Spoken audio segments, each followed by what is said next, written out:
worry about your pride and say something when you don't understand, now is the time to do it. All right. So the first thing we are going to do, I'm going to ease us into it. We're going to talk a little bit about absolute values to begin with. Okay, so absolute values. And I think you all know what these are, right? You've seen it. So it's a function defined from the real numbers, usually to the non-negatives, but it doesn't matter. So the absolute value function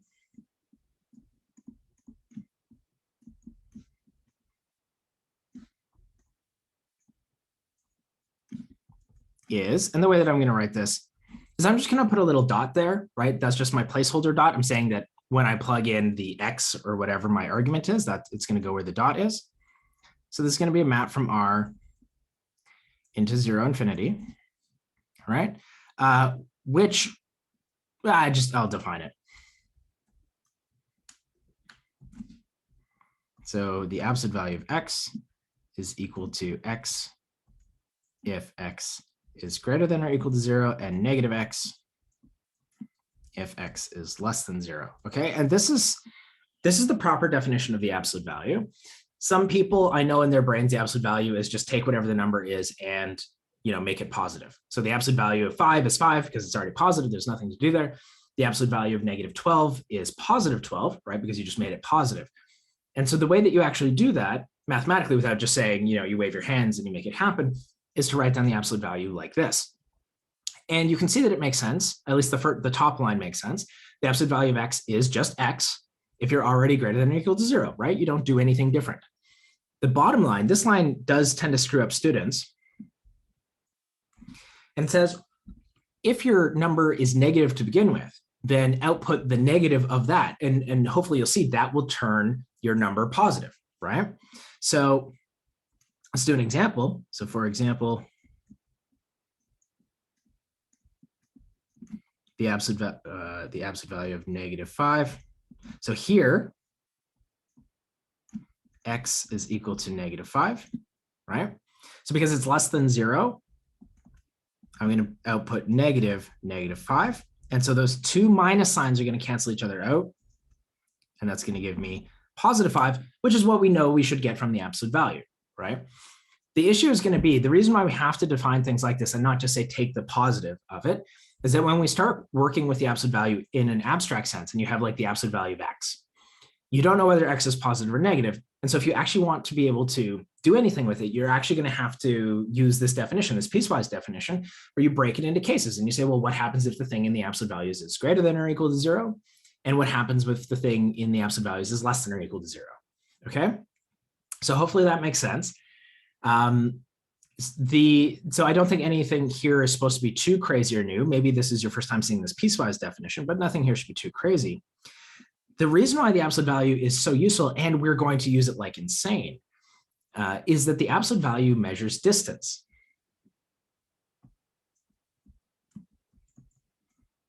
So note that if x and y are real numbers, then the distance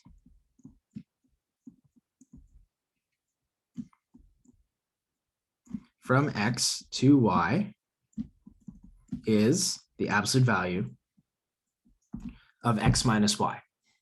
Okay, and again, you might have to think about that for a little bit, but that's 100% what it's doing, right? If I said, what's the distance between 3 and 10, you would say, oh, it's 7, right? And how would you do that? You would take 10 and you'd minus 3. The reason why we use the absolute value is because the distance shouldn't be signed, right? It shouldn't matter whether I say the distance from 3 to 10 or the distance from 10 to 3. I get the same answer either way. And the absolute value guarantees that, you can't get negative distances, right? So you subtract the two numbers in order to figure out their distance, and then you take the absolute value of that magnitude, and that magnitude is the distance, okay? So this is how we describe distances.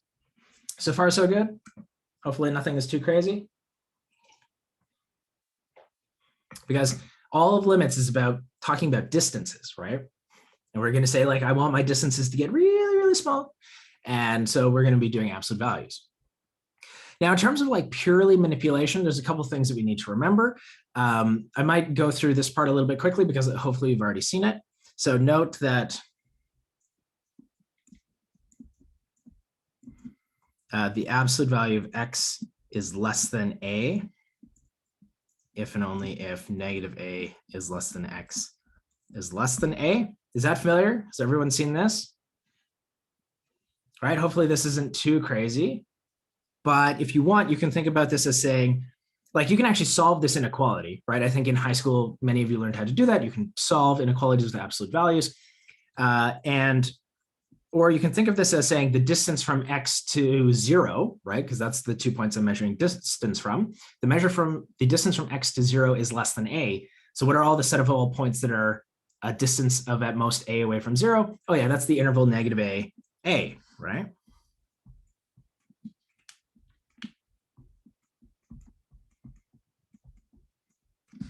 Like so, okay? And this is very useful when you have to do manipulations of absolute values. The other really important thing is the triangle inequality.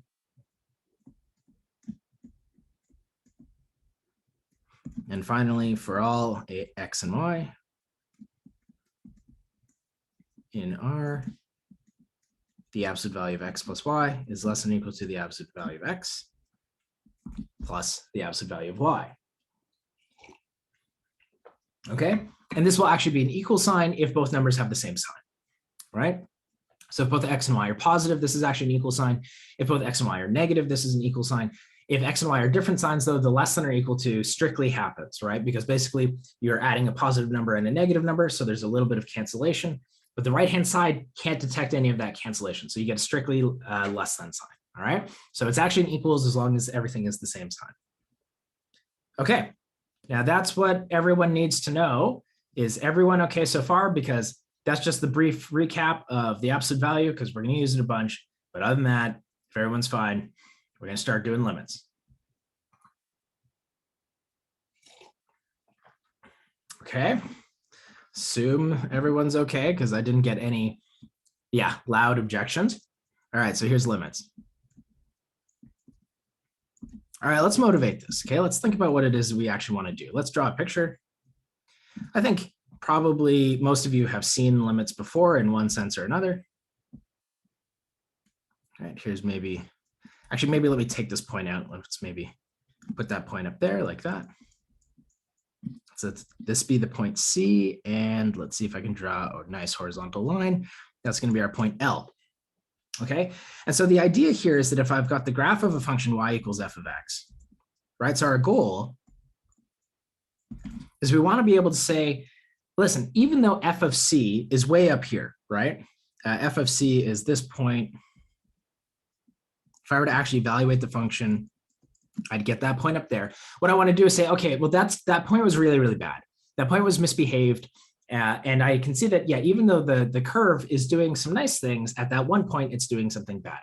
So what I want to do is capture the L information, right? I want to say, if I'd actually like plugged that hole, what would the function have done at that point? That's sort of the idea there, right? So our goal is to figure out the behavior of a function near a point without having to actually evaluate the function at that point. So determine the behavior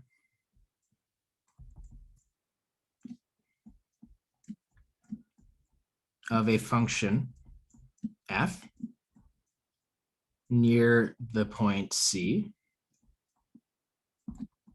without ever evaluating.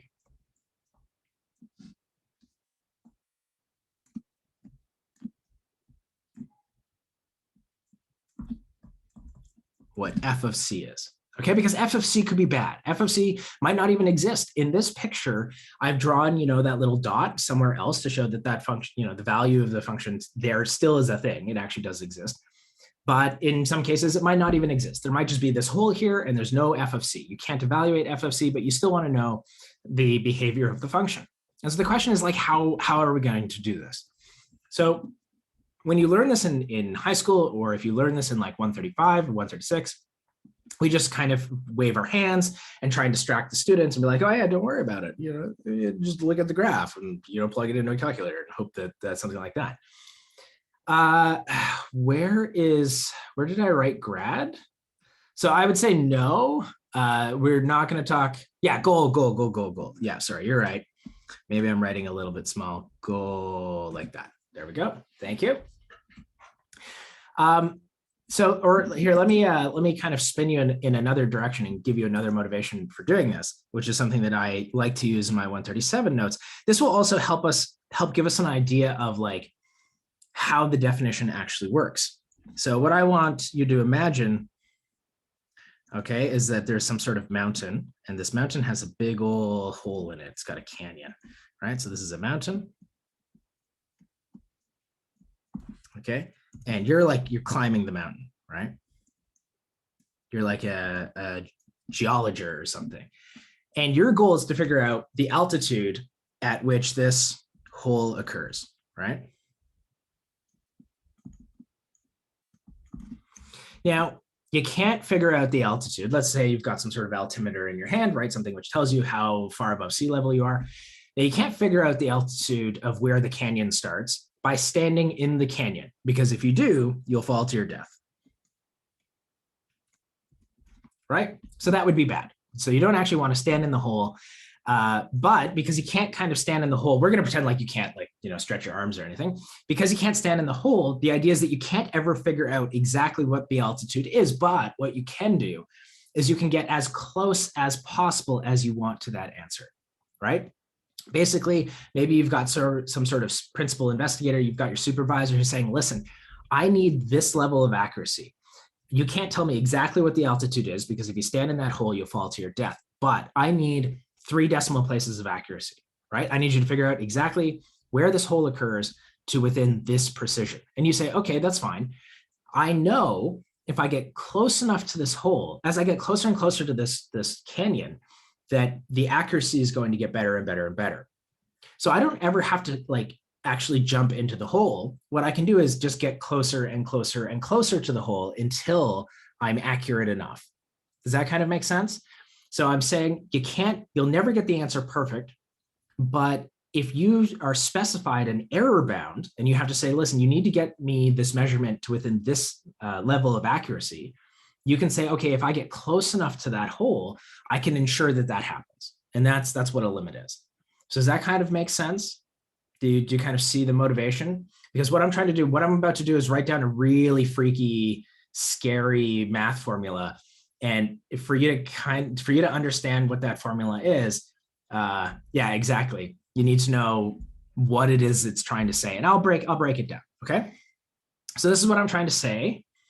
I'm trying to say, you tell me how accurate you need this measurement to be, and I'll tell you how close I need to get, or I'll tell you how close I need to get in order to make sure that I am that accurate. So here's the definition of a limit. So suppose F mapping D to R is a function, and we don't care what D is, it's just some domain, is a function. C is some real number, and F is defined on a deleted open interval, and I'll explain what that is in a second.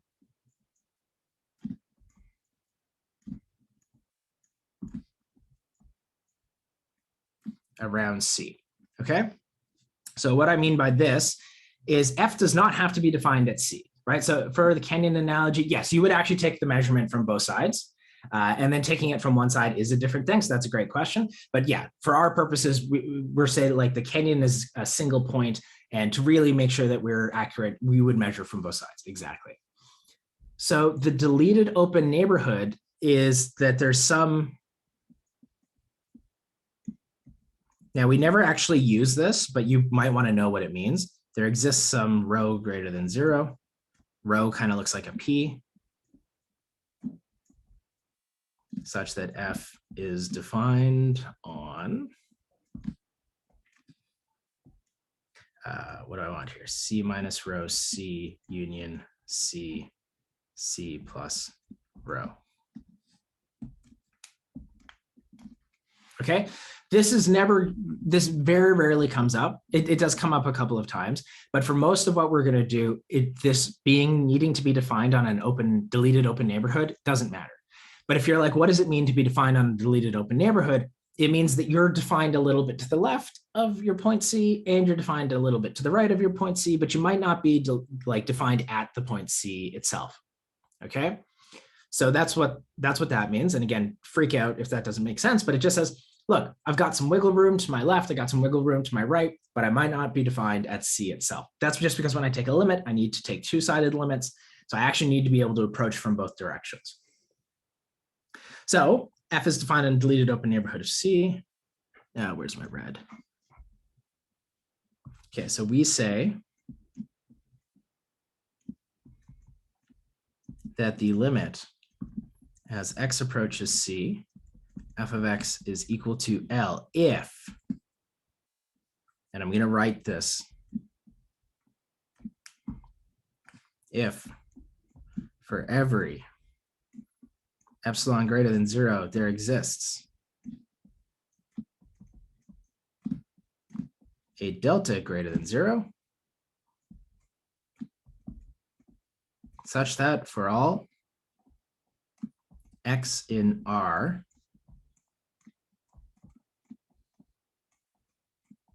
satisfying 0 is less than x minus C is less than delta, then the absolute value of f of x minus L is less than epsilon. So C could be defined or not defined, right? Exactly. It's just not important in the definition, right? Exactly, because we're never going to check out what the function actually does at the point C. So whether it's defined or not at C, we don't care. Yeah. Yeah, so here's the definition. Let me write that in symbols for you as well, just because, you know, again, you should kind of like write it out in words when you can, but for laziness,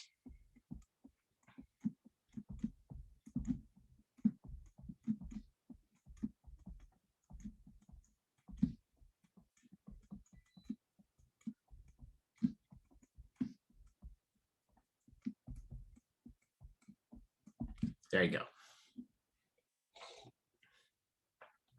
All right.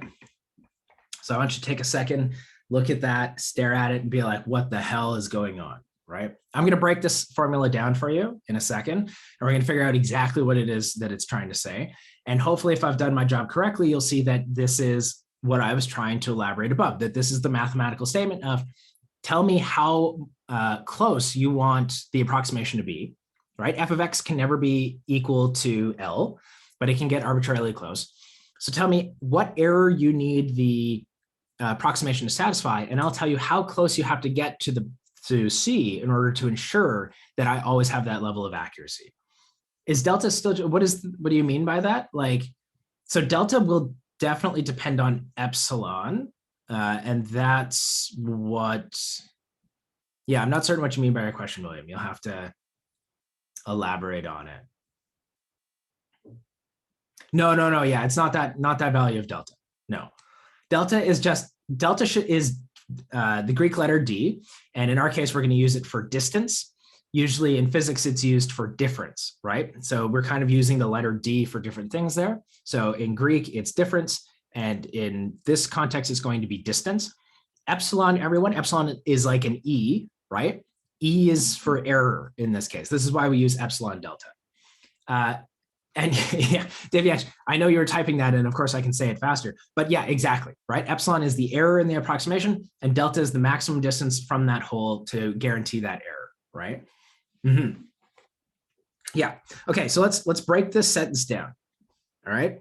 So let's look at this. So for every epsilon greater than 0, f of x minus L is less than epsilon. If we parse what this says, you tell me what error bound you need, right? That's what the epsilon is, the error bound.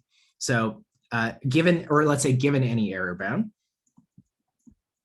given any error bound, and that's what epsilon is. Okay.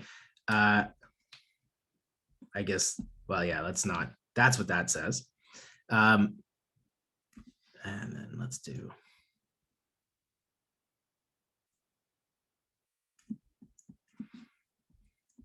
we can always find some distance. That's in this case, that's what the delta is. such that, I guess that would just be this part.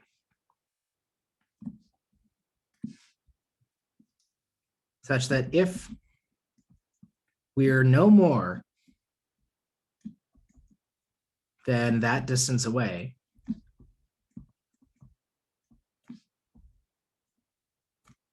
my writing's getting messy,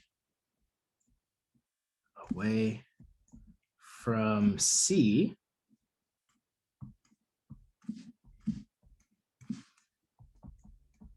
then our approximation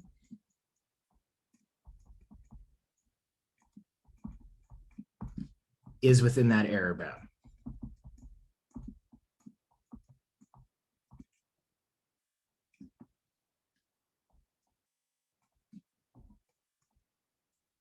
Like that, okay?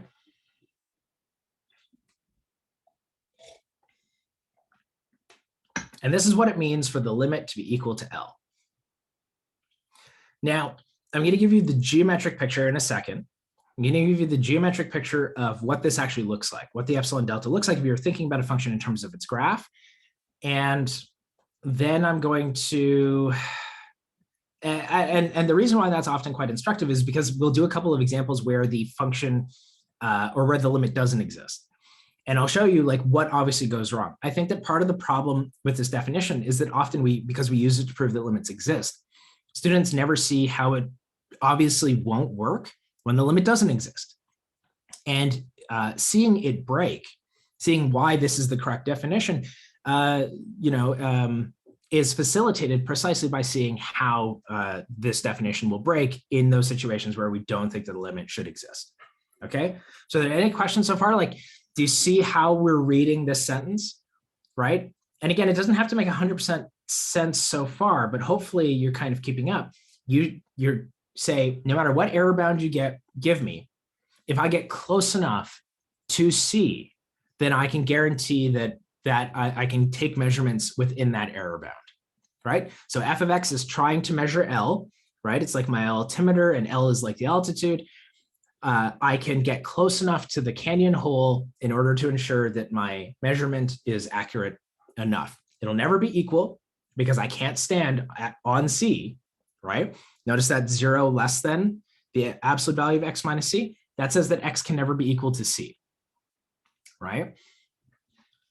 Because the only way x minus C is equal to 0 is if x is equal to C. Oh, okay, this is a great question. Why not f of x minus L is less than or equal to epsilon? 100% you could do less than or equal to epsilon, and it doesn't make a difference. Okay, and I think one of your future assignment problems might actually have this in it, possibly as a bonus thing. But if you change less than to less than or equal to, it makes no difference here because you're doing it for all epsilon. So basically, if you jump between saying like an epsilon over 2 or a less than or equal to epsilon, those are basically the same thing. So less than or equal to epsilon is absolutely fine as well. Okay.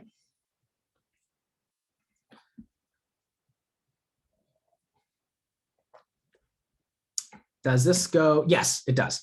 Yeah. Yeah, less than or equal to delta. Yeah. But again, I can't overestimate. It does not hold for the 0 part, right? The absolute value of x minus C has to be strictly greater than 0. Because the only way that the absolute value of x minus C is equal to 0 is if x is equal to C. And we never, ever, ever want to consider the case where x is actually equal to C, because then you could break everything, right? Your function might not even be defined at the point C. Your function might do something weird at the point C. So we never want to look at C itself, right? Only the points near C. Okay, so let's draw this, what's happening geometric, right? And so what I'm trying to do before we actually get into, this is one of these cases where understanding what this is saying is going to have a big difference on your ability to prove something. So you have to have a good intuition about what's going on here. So let me draw, and we're going to draw a really big picture because I need lots of space. Okay, so here's y equals f of x. Maybe here's, well, no, let's draw it as a whole. Let's see. Oh, I erased the whole thing. There's our hole. There's our bad point right up there. Again, here's C.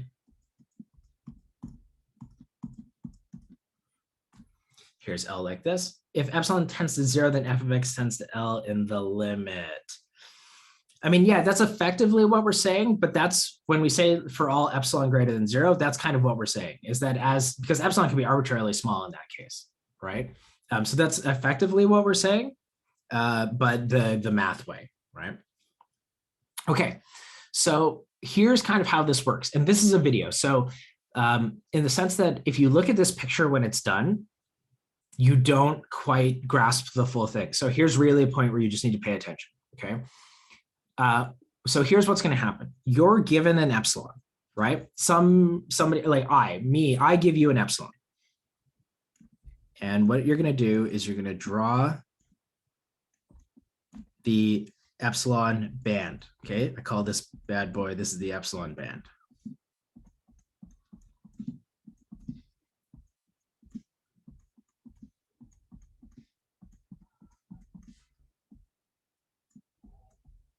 All right, so this is the epsilon band. Now, you know what? Epsilon band, like that. Okay, so this is everything in between here satisfies the absolute value of f of x minus L is less than epsilon, right? And what we're trying to do is we want to show that we can find some sufficiently small delta. In this case, the delta is actually quite squished.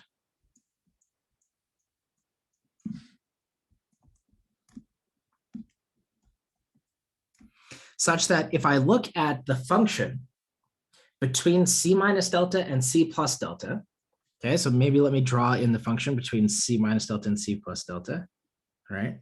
That's the function right there. It always lives in the epsilon band, okay? So here we've got our delta band. Okay, the black here is the function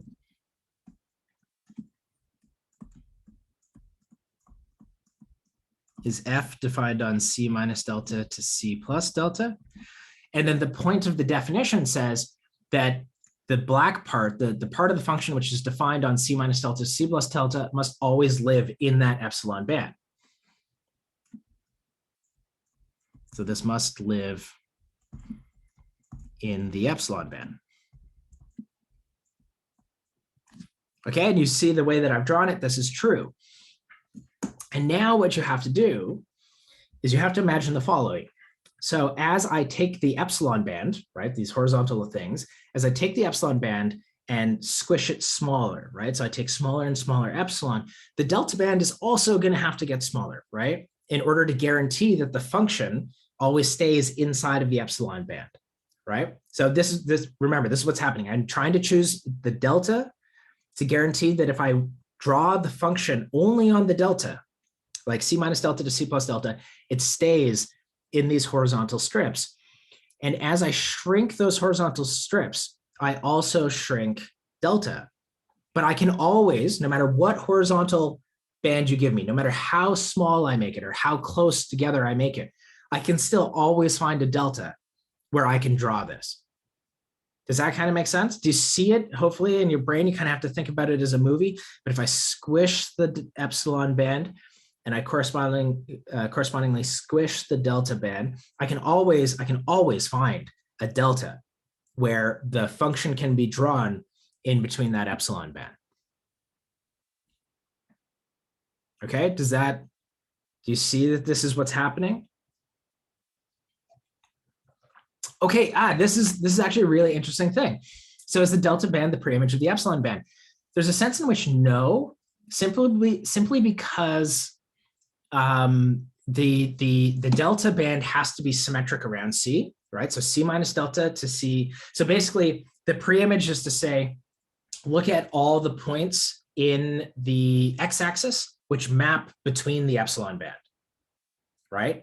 So the preimage here, in this case, would actually include some of this stuff as well, right? Which is why we want to be a little bit careful about that. So the preimage in this case of the epsilon band would be to say, what are all the values of x such that the function live in the epsilon band? So there's a couple of things here. You might say, okay, well, let's take the preimage around C. Okay, but that's actually not symmetric either, but this is roughly the right idea of these. So that is a good-ish way of thinking about this, but it doesn't work out perfectly just because it doesn't have to be symmetric and could include a lot of points.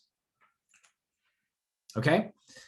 So, but for Mahmoud, I would like not worry about the pre-image. Like that's not super important right now, just as long as you understand this picture. So this is geometrically what's happening.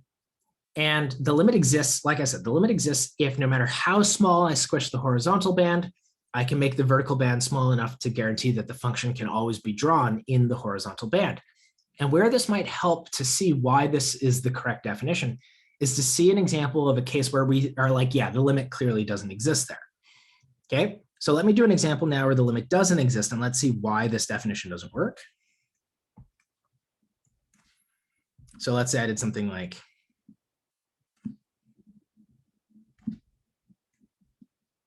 okay, and this is my point C here, right?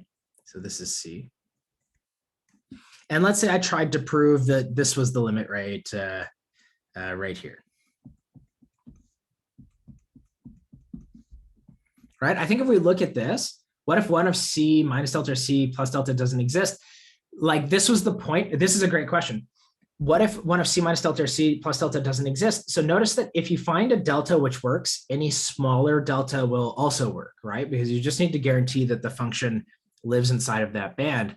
And this was the entire point of saying that your function had to be defined on that deleted open neighborhood, that deleted open interval, because it guarantees that for sufficiently small delta, C minus delta and C plus delta will exist, right? And your function will actually be defined on it.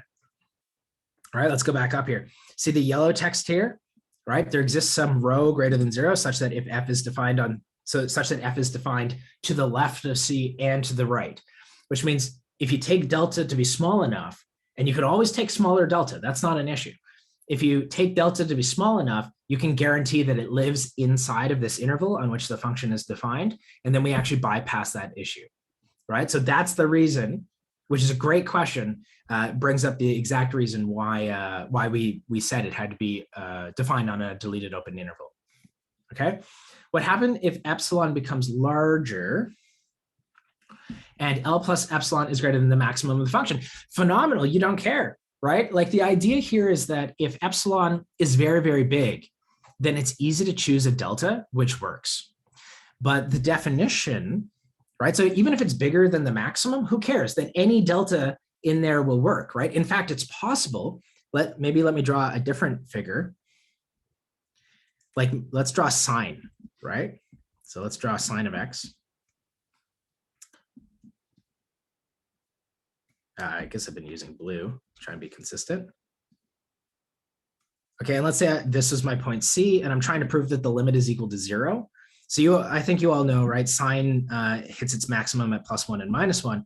And so let's say I was trying to show the limit is 0, and I chose epsilon to be like 1.5, right? So that the whole function lived inside of the epsilon band. Phenomenal, any delta works, right? Like no matter, because the epsilon band is so big, I could choose any delta that I want, and I could be guaranteed that the function lives entirely within there. But, and here's the important point, just because any delta worked for this choice of epsilon, remember the definition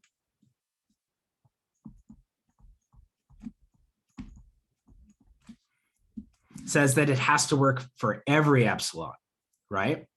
So the delta that you choose, this isn't to say that the delta that you choose is going to work for every epsilon. For every time you choose a different epsilon, you also get to choose a different delta, right? But as even in the case of this sine function, as the epsilon starts to become smaller,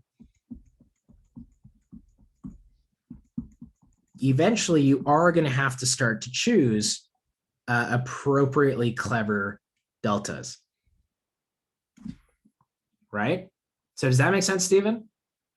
So for some epsilons, absolutely, like the delta is not very interesting, but it has to hold for all of the epsilons, right? So we're kind of forced to eventually start to choose clever deltas. Okay, so here's what can go wrong. Here's a case where clearly we want to say the limit doesn't exist here.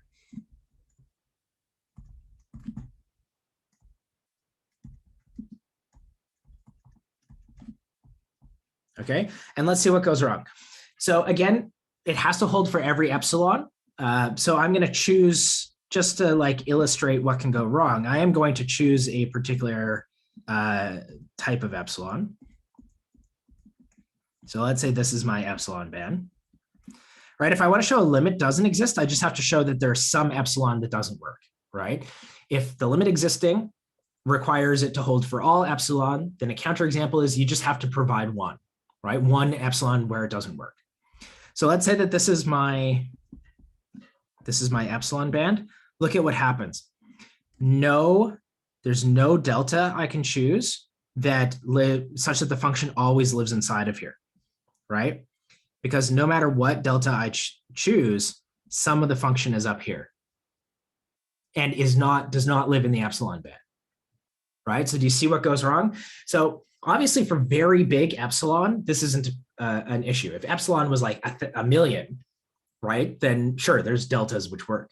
But as epsilon starts to become smaller, if there's any gap between that sort of left, what's happening as I approach C on the left and as I approach C on the right, if there's any sort of gap there, eventually epsilon's going to exclude some of the function, right? Does that make sense? Right? So that, remember, the black here is the function defined on C minus delta. And hopefully you all believe no matter what delta I choose, some of the function to the left of C is going to be included and does not live in the epsilon band, right? So the limit here isn't, right, that for all epsilon there exists a delta isn't true here, and that's why the limit doesn't exist. So the limit existing is precisely this fact that as I shrink epsilon, I can use any delta, or I can always find a delta which works. And here I very quickly can find an epsilon for which there's no delta which is going to work. So, well, okay, like we don't want to get too far ahead, but yes, continuity is defined in terms of limits. So eventually when we talk about continuity, which is in like 2 weeks, when we talk about continuity, it will have a limit definition as well. So we will learn about that. But right now, let's not worry too much about what continuity is. Like, let's just worry about the limits, but I like that you're thinking ahead. That's cool. So yes, there will be a continuity definition in terms of this itself. And if you know what the definition of continuity is, I recommend that you try and formulate it in terms of limits or in terms of the epsilon delta definition. Okay, is everyone all right? Like, again, now is sort of the time, ask some questions if something doesn't make sense. Okay, like that's great. Okay, phenomenal. So hopefully you're getting a nice geometric intuition behind what's happening. So what we're going to do here now is we're actually going to start proving that limits exist, right? And so we're actually going to start doing, because up until now I've been drawing pictures. And so when you actually prove it, that's different. Nonetheless, this intuition is still important, especially because I think that for the first results we do, you might start to say, well, actually, I didn't need this intuition in order to prove it. But there will be problems later where you 100% need to come back and rely on this picture and this understanding of what's happening. Okay. So I would strongly recommend, even those of you who are comfortable with the algebra that we're going to do, the algebra, that there's still a lot of very valuable and very important information to be gleaned from this intuitive understanding of how epsilon delta is working. Right, exactly. Yeah, everything within the delta band has to be within the error band. Exactly. And the point is that no matter what error band you give me, it's always possible to find a delta band, right? And yeah, you're never worried about f of c, right? You don't care about f of c at all. The definition, this part right here, says that x can never be equal to c. Right? And so when you're looking at your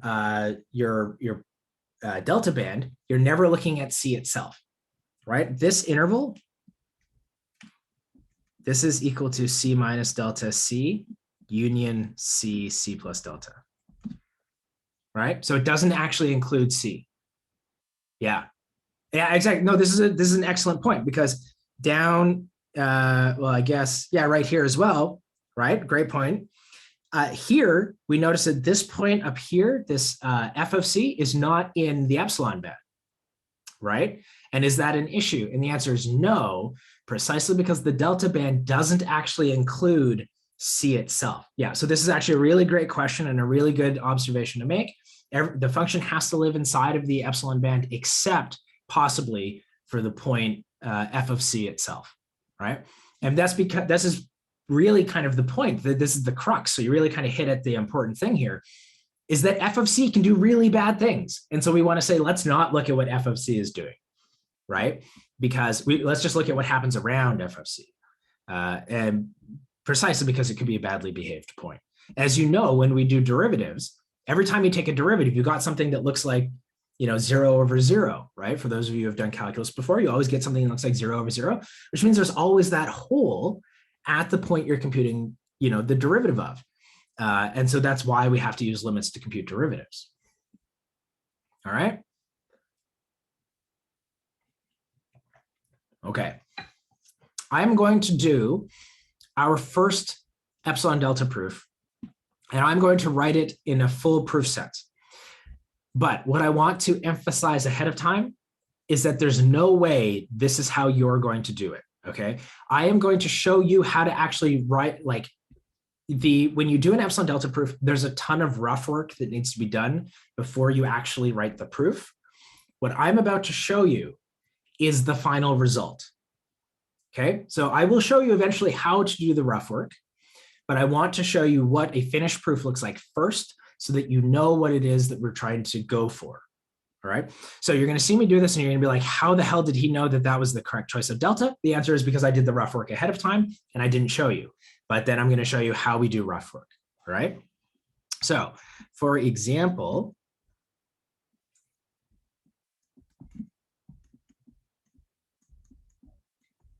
so let's say, let me see what example, you're right, okay. Show that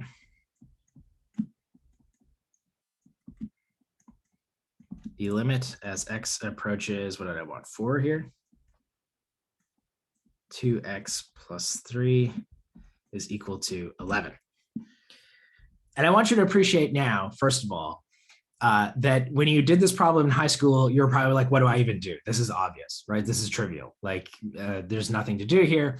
As you get further, of course, you would say that this function is continuous. For those of you who know what that word is, so I can just evaluate the limit by plugging it in. There's nothing to do, right? Okay, here's how the solution would go. And again, maybe let me just write the definition on the right-hand side here so you have it. So here's what we're trying to show. We're trying to show for every epsilon, there exists a delta. And again, because there exists delta occurs after the for all epsilon, that delta is allowed to depend on epsilon. 2x plus 3 is, no, that's just, those are square brackets. No, not the greatest integer. That's just me keeping track of what the brackets are.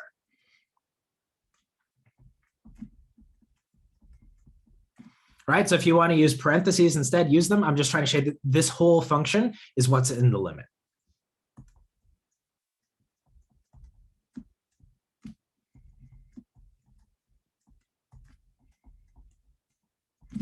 Okay, so first thing we're going to do is say let epsilon greater than 0 be given.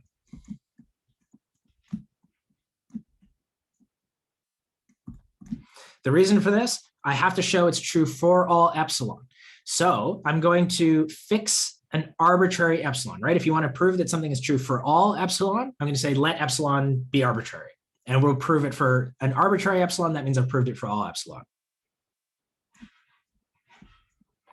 And now that epsilon has been given, I get to choose the delta. I'm trying to prove this theorem. I get to choose what delta is. So I'm going to set delta to be epsilon over 2. And here's the point where you go, well, why would you do that? It's because I did rough work ahead of time. Okay, so suppose then,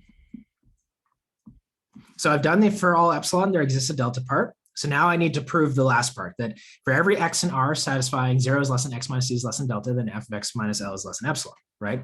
I know, just math. So suppose then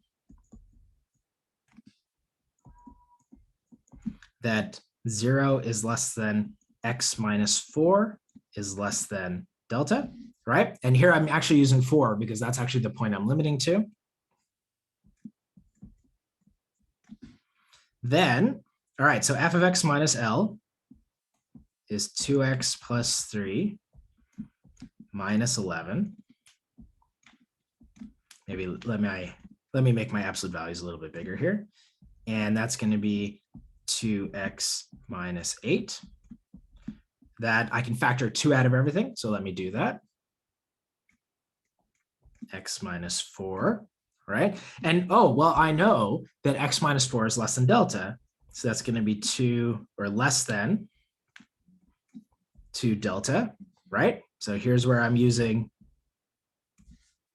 that, right? And then I said, well, I know that delta is also equal to epsilon over 2. And so the 2's cancel and I get epsilon. So what have I shown? Yeah, I showed that f of x minus L is less than epsilon, and so I'm done.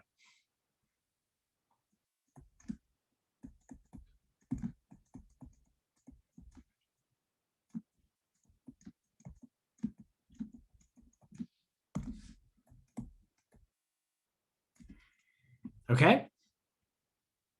Now, let's be clear. This is the easiest epsilon delta proof, right? Because the function is linear, right? No, and I'm not trying to put you down. Like if you got this, phenomenal. And I love that. And that makes me really, really happy if you saw how this works and it all operates. But I do want to just put out the contingency and not to get expectations up that it doesn't get easier than this. Right? There is one function which is easier, and that's the constant function. And actually, I would say that you should try it. Okay. So what I want to do here is now I think is a good place to break. And when we come back, I will show you how you do the rough work on this and then how you deal with more complicated functions as well. In the meantime, in the break, what you could try if you want to get a little bit of practice is do the proofs for constant functions. Right? So show like the limit as x approaches 7 of the function 11 is 11, right? And obviously where you limit to doesn't matter because the function is a constant function. So do the proof for constant functions and then try another linear function, right? Do something like 7x plus 5 and see if you can figure out what delta should be in that case. And if you have even a good geometric intuition of what's going on using these pictures that I've just drawn, you might even be able to guess what delta should be without doing any of the actual math, right? Because linear functions are so nice that they're kind of like, they grow at a constant speed that tells you how you should set delta, okay? So, like I said, give a shot for constant on your own and then try another linear. Could you show how you write the delta? Okay, so like, yeah, my delta, I mean, everyone writes Greek symbols a little bit differently, but I write my delta like almost like a musical note, I guess. It's hard to kind of do slowly, but I start actually at the bottom and curl up. Some people definitely kind of go down. It's like a stylistic D, right? So yeah, is it E divided by the numerator for X for the numerator? Maybe it is. Maybe it isn't. And it depends what you mean by numerator for X. I don't think numerator is what you want there, but like, I think you're definitely, I think you're on the right path. It's just not, numerator is not the word you want, right? But okay, so try it, okay? You don't, like once you have a hypothesis, see if it works. And notice well, everyone, before we go on break, I set delta to be epsilon over 2, right? Because that worked out nicely. But could I go through this, please? Well, no, and that's what I'm saying. I will tell you how I figured out delta equals epsilon over 2 at a different time, right? Like when we come back from break. You're not supposed to see how to do it right now. Okay, so Chuyang, we'll come back and we'll do that. But what I want you to see as well, everyone, is that what if I had chosen epsilon over 3 or epsilon over 4, right? Those are smaller deltas, right? And once you have a delta which works, there's some sense in which epsilon over 2 is the biggest delta which will work, but I could have chosen epsilon over 4. I could have chosen epsilon over 1,000, and those would have worked as well, right? Any smaller delta also would have worked, right? And if you don't believe me, repeat this proof, but use epsilon over 10 or something instead, and convince yourself that the answer you still get at the end is less than epsilon, right? And that's a very important point that we're going to need in the second hour of today, is that once you have an epsilon that works any smaller epsilon, or sorry, once you have a delta which works, any smaller delta will also work. Okay, that's going to be a very important point. Sure. I mean, it's in green here, right in the top right-hand corner. I wrote it so that you could reference it. Right, so I just put the definition there so you could see it. Okay, everyone, so let's take a 10-minute break here because I think you all probably need it, right? Hopefully, I went fairly slow to try and make things as clear as I possibly could, but I imagine your brains are still a little bit fried. When we come back, we're just going to do a bunch of these, right? And the algebra is going to get a little bit trickier. And there are a couple of tricks that we're going to have to use in order to make sure that, we're okay. But yeah, let's try and give our brains a little bit of a break. By my clock here, it's about 10:04. So let's come back in 10:14, or you can just, again, set your watch for about 10 minutes and we'll come back and we'll just do a bunch of these things, including me showing you how you actually find the delta. Okay, everyone? So I'll see you soon. Can we just assume an epsilon and solve for delta? Kind of, that's what you do. I mean, try it. Judging, if you want to try it, see if you can do it, right? And then if you really want to be adventurous, try it for a quadratic, right? Try and show the limit as x approaches 3 of x squared is 9 or something like that and see how far you can get. Yeah, that's a good exercise. See what you can do. Okay, so we'll come back in a bit. Okay, everyone, so we'll start again. There does seem to be some sort of drilling going on in the background, so hopefully you don't get too much of that. But yeah, we'll see. Okay, so the thing that we want to talk about now is if you were actually doing such a proof, how would you figure out delta, right? And again, like I said, the reality is that you've done a bunch of rough work ahead of time, and that's how you know how to compute the delta. So what I'm going to do first is I'm going to lay out a strategy of how you would actually sort of what you would do. And again, the strategy is universal in the sense that it's just good advice, but it's not a template. And every single time you do one of these functions, it's very kind of ad hoc to whatever the function is. So as your function changes, you're going to have very different procedures. So you're not going to be able to shoehorn this into some sort of template, okay? Our definition doesn't really tell us where C comes from. Well, it's usually given to you as part of the problem. So in this case, this is C, right? This is L, and this is f of x. So usually it's provided as part of the problem. And you know what C and L are, they're kind of given to you ahead of time. C is almost always given to you. Sometimes I might ask you to prove that the limit of a function exists, in which case I won't give you L and you have to guess what L is, right? But yeah. Okay, so I'm going to give you a different linear function. Oh, no, so strategy first of all. So here's kind of our strategy. Let's get rid of that. So strategy.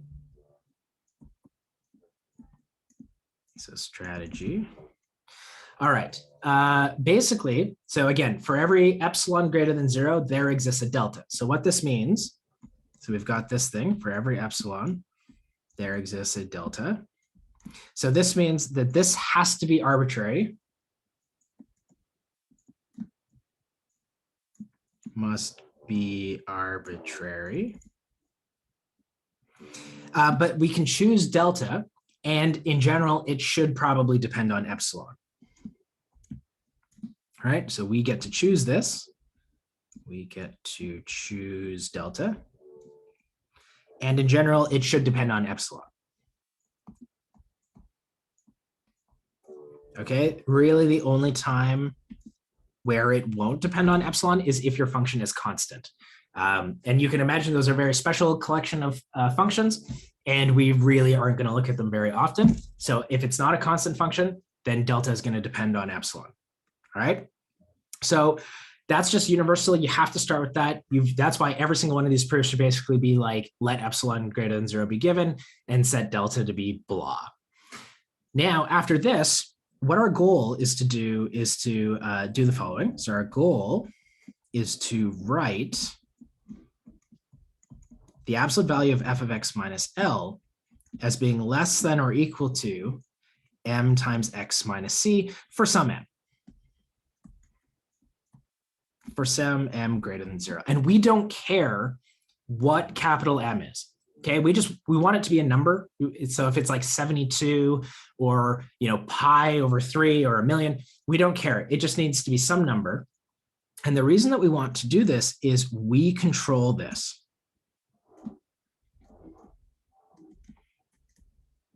Right? Because we get to choose what delta is, and we know that x minus c is less than delta, that means that we control the x minus c term, right? We control delta, x minus c is less than delta, which means we control x minus c. This is what the thing that we want to get control over, because we want to make this less than epsilon, right? So we want control of this.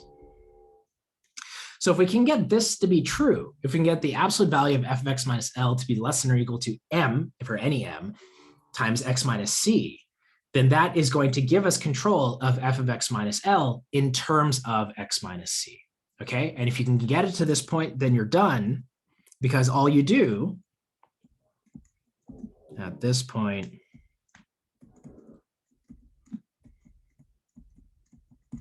right, you take delta to be epsilon over m, right? Because you've got x minus c is less than delta. So like if you were to finish this, so you'd have f of x minus L is less than or equal to m times x minus c. X minus c is less than or equal to delta, right? Or it's actually just less than delta. And that's going to be m times epsilon over m equals epsilon, right? So that's what I'm saying. You don't care what m is as long as it's some positive number, because you can always get rid of it, right? You can always just divide by it and then it disappears and you get your epsilon when you're done. So that's our goal, is just to bound things until we just get a number there, okay? So you're going to do that rough work ahead of time, and then that's going to inform you as to how to set your delta. So let's do another example.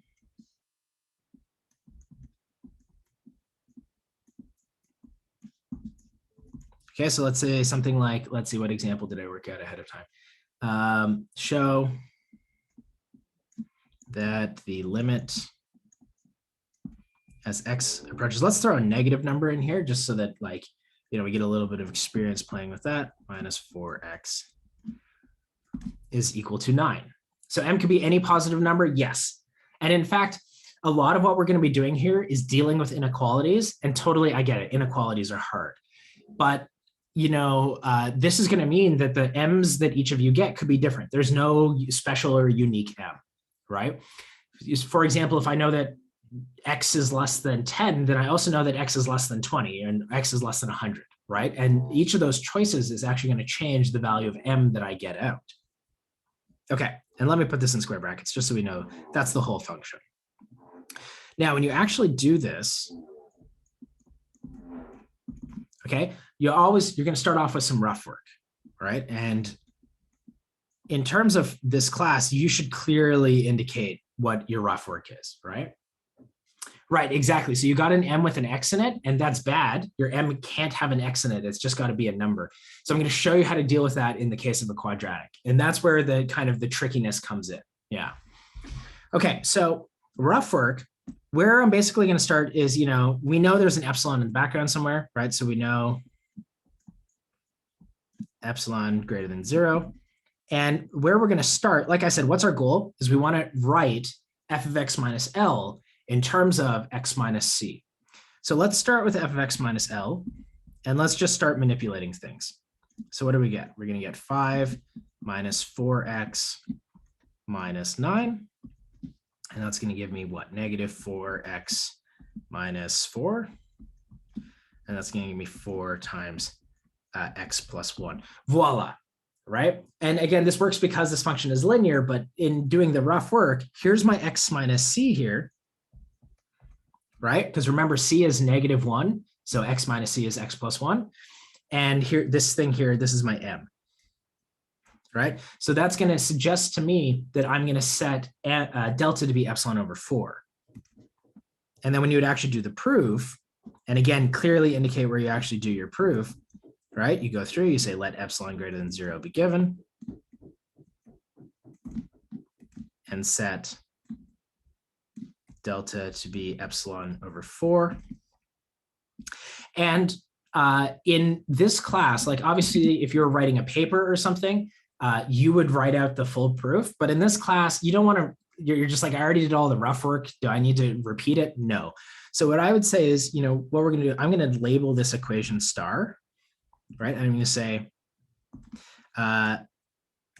from star, or if 0 is less than x plus 1 is less than delta, then by star, we have f of x minus L is equal to 4 times x plus 1, right? What I'm saying is we don't have to repeat all of that work.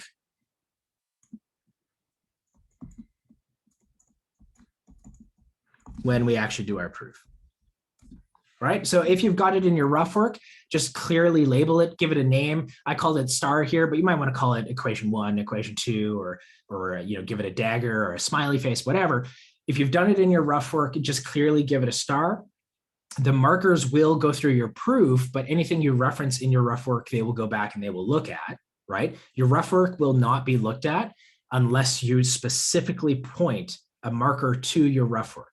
Right? Now, again, if you're writing a paper or something, you wouldn't give any of the rough work. You would just give the full proof in totality. But, in terms of doing assignments and stuff, I'm not going to make you write down everything twice. All right. So just keep that in mind. That's only something you can do because you're in the course, but that's kind of how you get around that.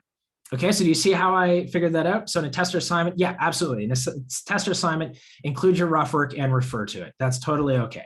And yeah, that's absolutely fine. You can do that. I mean, that being said, it's a 24-hour test as well. If your Fridays are particularly free and you feel like you want to just write it up really, really nicely, you can totally do that. But for the sake of time, we're not going to make you do that, right? You can definitely refer to your rough work in both assignments and in tests. That's totally okay. Okay. And there was kind of, this, some hypothesis. Yeah, it's 24 hours. And so you saw there was this hypothesizing in the chat about, well, it's a linear function. Maybe we should do the delta is epsilon divided by whatever the coefficient is in terms in front of the x. And we have to be careful about that. That does turn out to be kind of true in general, but it's not just the coefficient.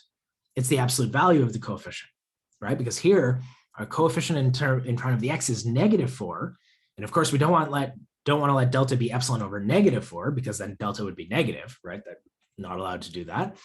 But delta divided by the absolute value of -4 is completely and totally fine. So as an exercise, basically do this for every single linear function. Show that the limit as x approaches c of ax plus b is AC plus B. Okay, so you can do it in complete totality and just see if you can do it, right? Because now if you've done it like this, you can do it for absolutely every linear function because you're doing it completely and totally in generality, all right? So I'm not going to do this for you because this is a fairly straightforward example. It follows exactly, what I did previously. But so give it a shot yourselves and kind of see how it is, how it works. Okay. And yeah, so Matthew, this is what we did. And it's all like basically just on the screen right there. That's it. Right. And remember, everything's recorded too. So unless, something catastrophic happens like last time, it will all be recorded. Now, some of you tried to do a quadratic and met with potentially varying levels of success. And I said that, the linear functions, ax plus b, are really the nicest. And the reason for that is we don't have to do any trickery. We don't have to, when I said in terms of our strategy up here, right, we wanted to get f of x minus L to be less than or equal to m times x minus c. In the case of a linear function, it was actually equal, right? F of x minus L was equal to m times x minus c for some m. Now, as a general rule, for any function that's not linear or constant, you're not going to get the equals, okay? And you're going to have to do the less than or equal to. All right. So let me show you now. And again, this again, every single function is going to be different, right? There are some kind of general strategies that you can learn about and employ, but as a general rule, every single function has to be treated differently. So let's show that, let's see, what quadratic did I choose? So the limit as x approaches 1, 2x squared plus 1 is equal to 3. Okay, and you all can just make as many of these problems as you want, right? Like you've noticed that I've chosen all very nice functions where you can basically figure out what the limit is just by plugging the number in. And so if you want more practice, of course, you can just choose functions, plug the number in, set them to be what they should, and voila, you've got lots of stuff you can practice from. Okay, so again, I'm going to do my rough work, and I'm very clearly going to label my rough work, right? Because you don't want the marker to look at this unless you tell them to specifically. So, and even in my rough work, I don't even write anything down about epsilon. I go straight to f of x minus L, right? So f of x minus L is 2x squared plus 1 minus 3, like that. And one of the cool things that happens is, especially when the function is nice, these things almost always work out in your favor.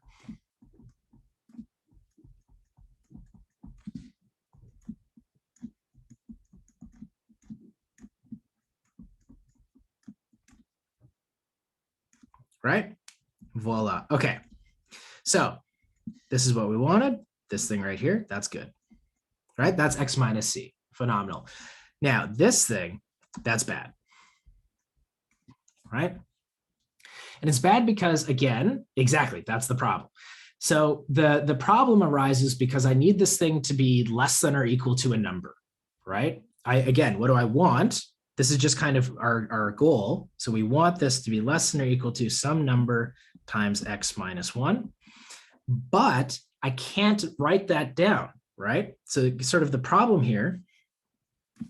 So problem, there's no number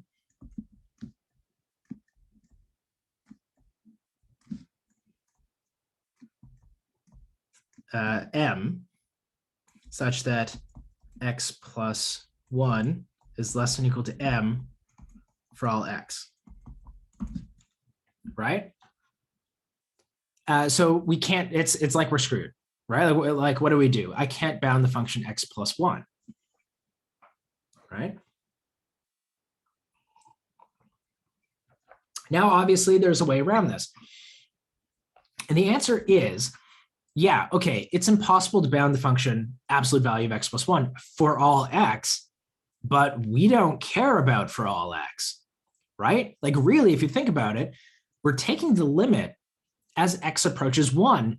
We don't care what happens when x is 1,000,000, right? How the function is behaving when x is 1,000,000 has really no effect or influence on what happens when x is equal to 1.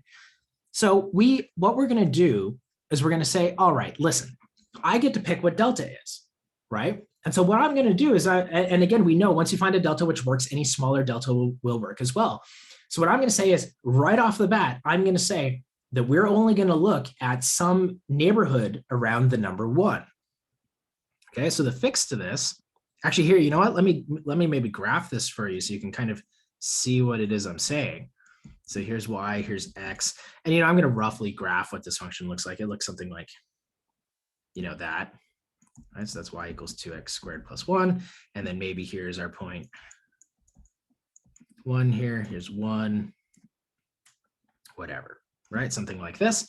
So what I'm going to say is, I'm going to say assume that x minus 1 is less than 1. Okay, or equivalently, assume that delta is less than or equal to 1.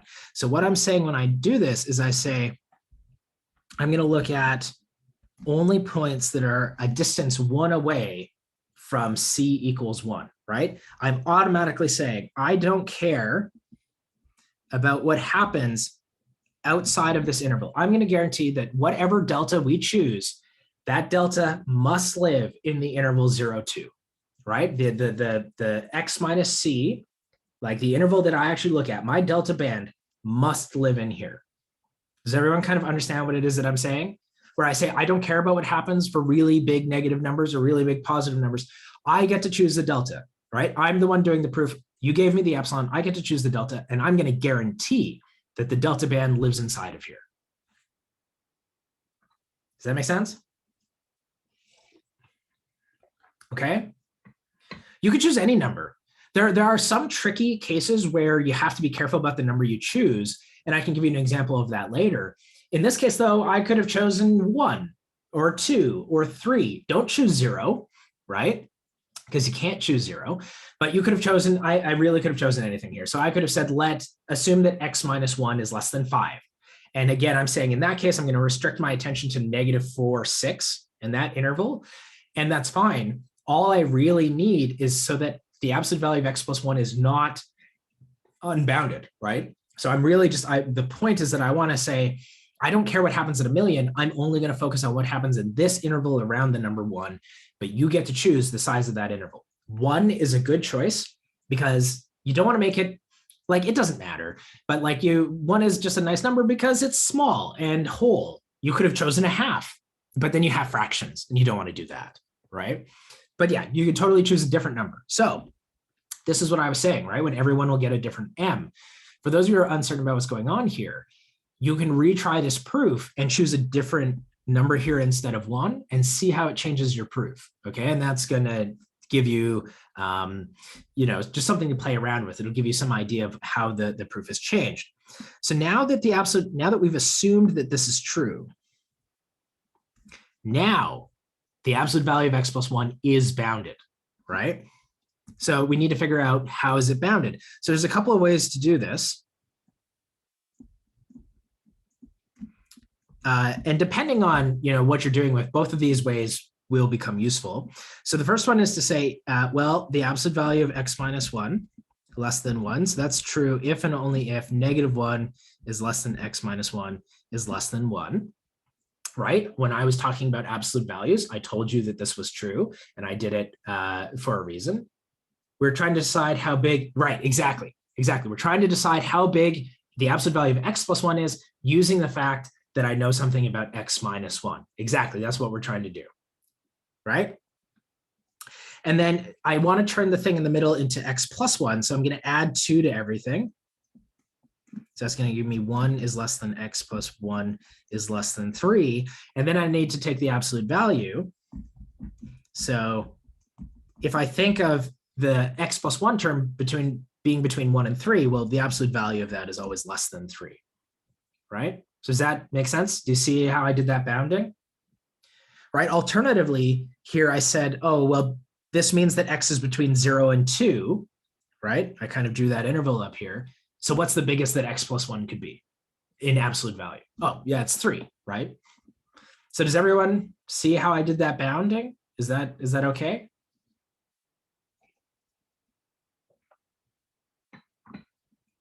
Hopefully.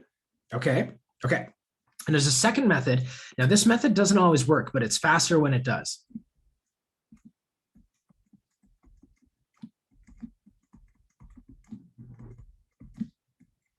And that's to use the triangle inequality, right? So I wrote x plus 1 in terms of x minus 1, and then used the triangle inequality. And now I know that the absolute value of x plus 1 or x minus 1 is less than 1, so this whole thing is less than 3. Okay, now in using these two methods, I got the same answer. I got that they're both less than 3. Generally, though, using these two methods will actually give you different answers, but that's okay. You don't care. You just want an upper bound, right? I've said that the absolute value of x plus 1 is less than 3, but it's also less than 10. So if you wanted to use 10 instead, you absolutely could. Okay, but the point is that I now have a bound on the absolute value of x plus 1. So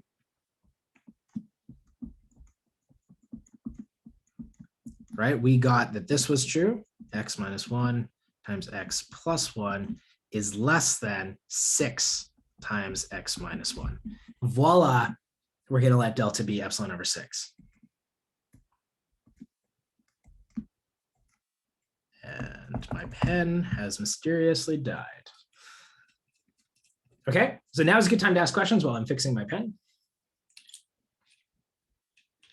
Because there is one more step that we have to do. So I'm actually going to write the proof for this one, and then I'm never going to write a proof again. I'm only ever going to do rough work.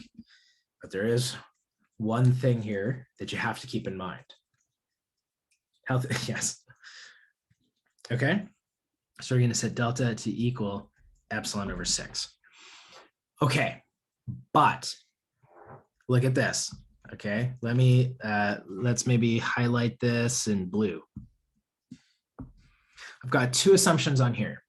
Delta has to be less than or equal to 1, and delta has to be equal to epsilon over 6, right? I have both of these assumptions that I need to worry about. So when I do the proof, what I'm going to do is I'm going to say the following. So proof, let epsilon greater than 0 be given,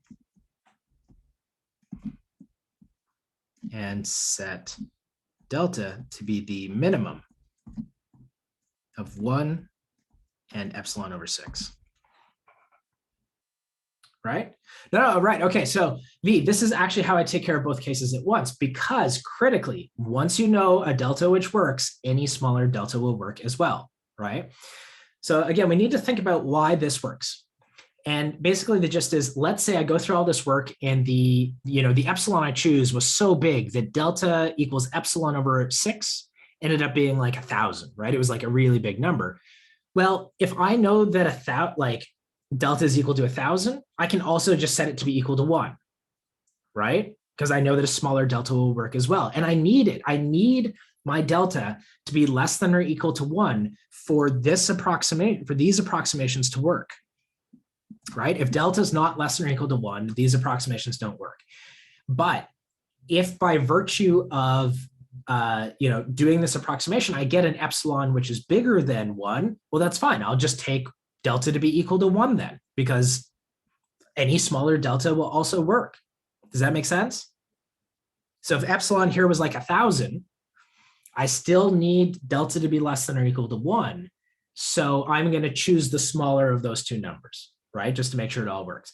And then same thing, I need delta to be less than or equal to 1, but if by virtue of this, I get an epsilon that's like 0.01, well, I'm going to choose the smaller of those two numbers. If delta is equal to 0.01, then the assumption that x minus 1 is less than 1 is still true, right? So by setting it to be the minimum, I get both of these things to be true simultaneously, both the approximation that I used and the value of delta that I needed, right? Now, the way you'd write the proof is say, well, since 0 is less than x minus 1 is less than 1, right? Because, I guess we'll say assume 0 is less than x minus 1 is less than delta. Since, x minus 1 is less than delta, then the absolute value of x plus 1 is less than 3 by star. Okay, so I need to go mark off what star is so that I don't have to redo all that work, right? Thus, 2x squared plus 1 minus 3 is equal to 2x minus 1, x plus 1. I would say for that one, you don't even need to refer to that. Like, that's evidently true, right? Like, the fact that there's a couple of lines of algebra there, I wouldn't even write it down. Is less than 6 times x minus 1 is less than 6 delta, which is less than or equal to 6 times epsilon over 6 equals epsilon, and you're done. Like that.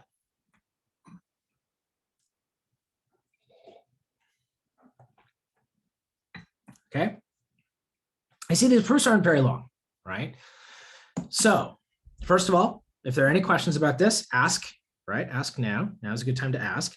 The other thing I'm going to say is, why min? Right, because I need both of these things to be true at the same time. I need delta to be both less than or equal to 1 and equal to epsilon over 6. Now, there's no guarantee that I can make both of those things happen at the same time, but what I can do is, once I know a delta which works, I can always choose a smaller delta. So I'm going to guarantee that it's less than or equal to 1 and less than or equal to epsilon over 6. Right? And the minimum, how do I make sure both of those things are true? By taking the minimum of those two numbers, right? Like, how do I ensure that delta is both less than or equal to 1 and less than or equal to epsilon over 6? Choose the minimum of 1 and epsilon over 6, right? And then both of those things are true. Because look at where I used delta. Let's highlight it. So I used it here. Oops, this should be a 1. So here I used the fact that delta was less than or equal to 1. And here I used the fact that delta was less than or equal to the epsilon over 6, right? So choosing delta to be like this tells us that delta is less than or equal to 1 and delta is less than or equal to epsilon over 6. So I needed both of those things to be true. And then the yellow rectangles are the two places where I used those facts, right?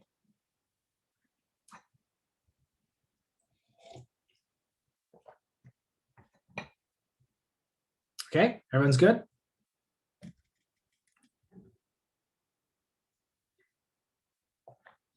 All right. Okay. So this is the idea. And again, you can see and you can imagine, if I don't give you a linear function, you're going to have to do some sort of bounding argument. Now, some bounding arguments are easier than others. It's going to entirely depend on what the function is. If I give you a cubic, for example, you can imagine that you're going to be able to factor out your x minus c. And the thing that's left over is going to be the absolute value of a quadratic. And that might be a little bit tricky to bound. As a general rule, if I give you an nth order function, an nth order, a degree n polynomial, you're going to be able to factor out your x minus c. But the thing that remains is going to be a degree n minus 1 polynomial that you're going to have to figure out how to bound. And you do it the exact same way, right? You assume that x minus c is less than 1, and then try and figure out the maximum value of the polynomial on that interval. But that generally could be tricky, especially since you're not allowed to use calculus to figure out the maximum value, because of course we haven't invented the derivative yet, right? So there are sometimes some trickinesses there. And it does get worse, if you then leave polynomials. So here's an exercise. I want you to try this one. I'm going to give you a couple of minutes to give this one a shot on your own. And I'm going to say, as of now, I'm not writing another proof. I'm going to I'll do the rough work, but after that, you can all do the proofs yourself, because the proof is just, organizing things and referring to the rough work. So I'm going to do the rough work, but I'm going to assume from then on, you can figure out how to assemble the rough work into a proof, right? Because the proof is just rewriting everything so it's nice. Okay, so show that the limit as x approaches 3 of the square root of x plus 1 is equal to 2. Right? And again, that's true. If you were to plug in x equals 3, you'd get square root 4. That's equal to 2. So I'm going to give you 5, 6, 7 minutes or so. And I want to see if you can do this one yourself, because this is a curveball, right? So far, we've done linear and quadratic. This is a different function. How do we deal with that? So spend a couple of minutes to try that. Again, don't hesitate to ask questions in the chat if something is throwing you off. But like I said, I want you to try this one on your own. And then I'll take it up and I'll show you how I would do it. Okay, so give that a shot and ask any questions if you're not certain what to do. Okay, so let's take this up and see where it goes. Now, again, just because, if you get a slightly different answer than me, that's fine, as long as your math is all correct. And there isn't any one way of doing these things, right? An important note too, sometimes, I don't think any of you will do this, but we used to get this in like 137 a lot, where you tell the students to prove it, and they'd be like, let epsilon greater than 0 be given, delta equals epsilon over 1,000 will work, and they would stop the proof. And yeah, giving the delta isn't enough, right? You actually have to prove that that delta works, otherwise your solution is no good. So, just keep that in mind if you're deciding to try and be a little cheeky. Yeah, in the absence of a validation of your claim, then your answer is wrong. So let's, again, rough work, right? And I'm, again, not going to do the proof for this. I'm only going to do the rough work now. And I'm just going to immediately go to x plus 1 minus 2, okay? And I say, okay, you know what? Actually, there is a manipulation you can do directly from here, but you might get stuck. And so what you're going to do is you're going to say, oh, I remember kind of dealing with these things before in high school, right? The way that you kind of deal with these is to multiply by the conjugate. And so let's see what happens if we do that. So that's going to give me x minus 4, or x plus 1 minus 4, right? Divided by the square root of x plus 1 plus 2, which is x minus 3 all over root x plus 1 plus 2. And hey, that's what I needed, right? Because here's my x minus c, right? So I had to be a little bit like tricky there with the conjugate, right? So thus, if I want to do my manipulations now, f of x minus L, and again, as rough work, right, you should be including more words, right? I would say like multiply by the conjugate and stuff.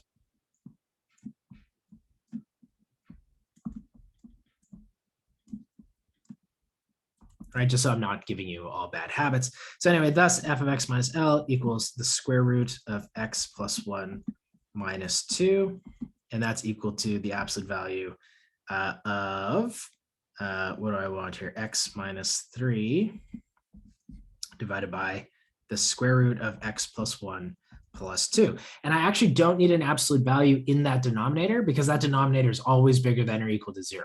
Right? The square root is always the positive square root, always. And then I've added plus 2 to it so that if you want to include it in an absolute value, you can, but it is already positive. So I know I can just get rid of it. All right, so now I want to make this less than or equal to something. And this actually turns out to be not too bad. So note that the square root of x plus 1 plus 2 is always greater than or equal to 2. All right, I'm going to write that down. I'm going to wait a second and make sure that everyone agrees that that's true. Do you all believe that that is a true fact?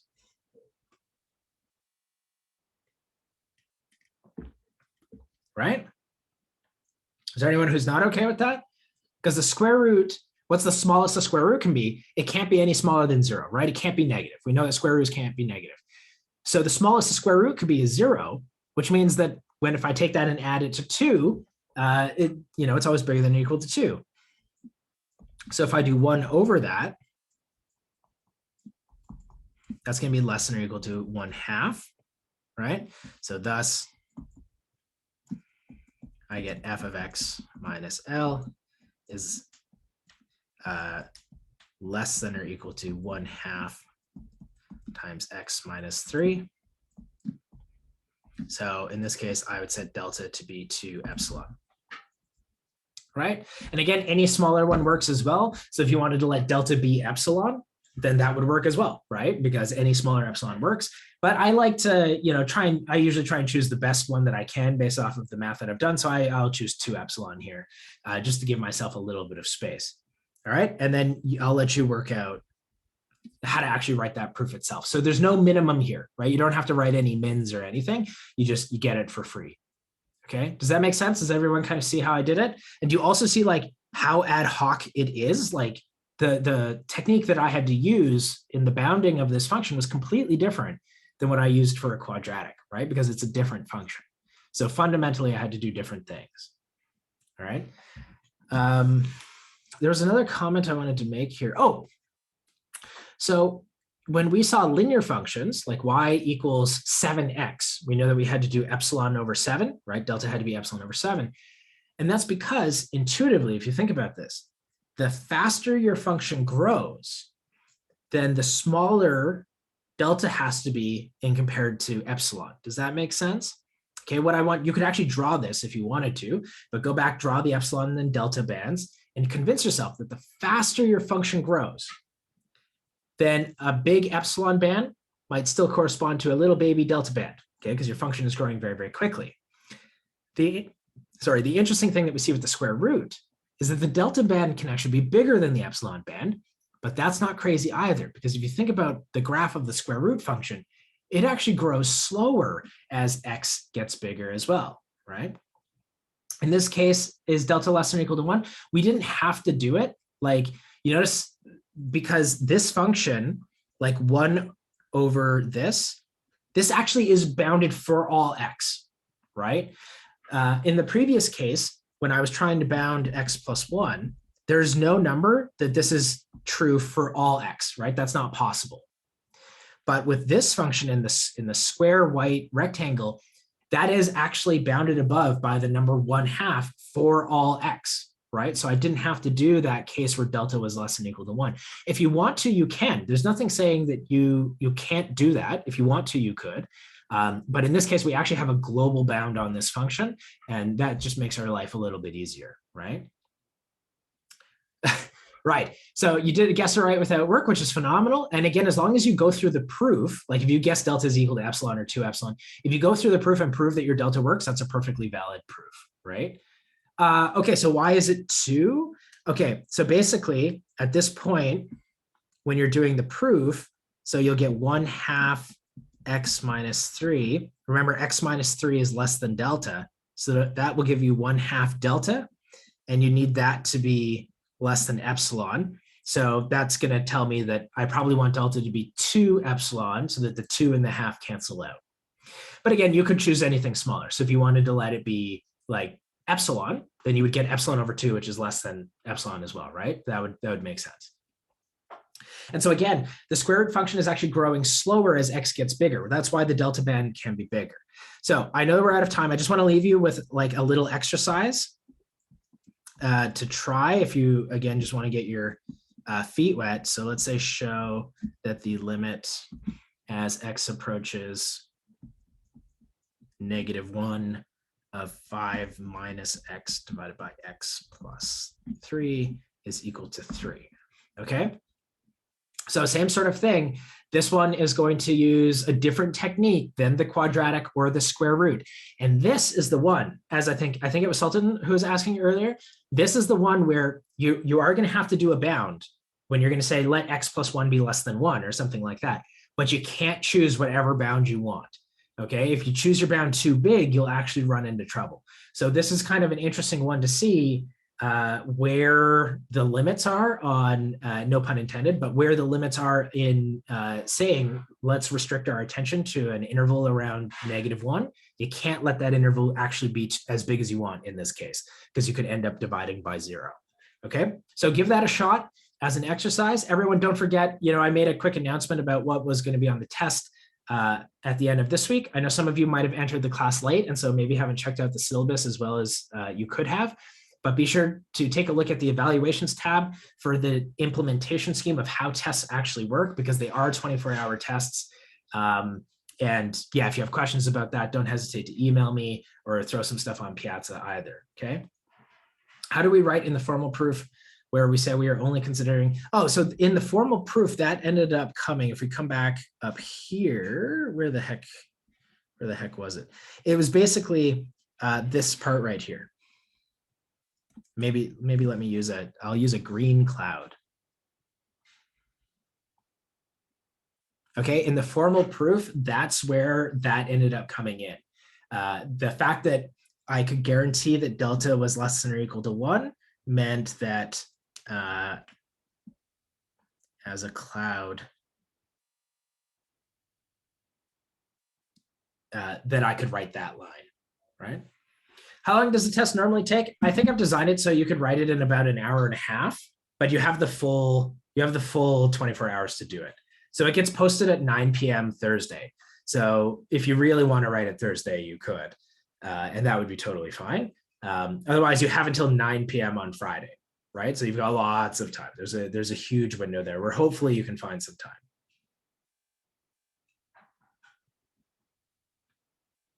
I would say less.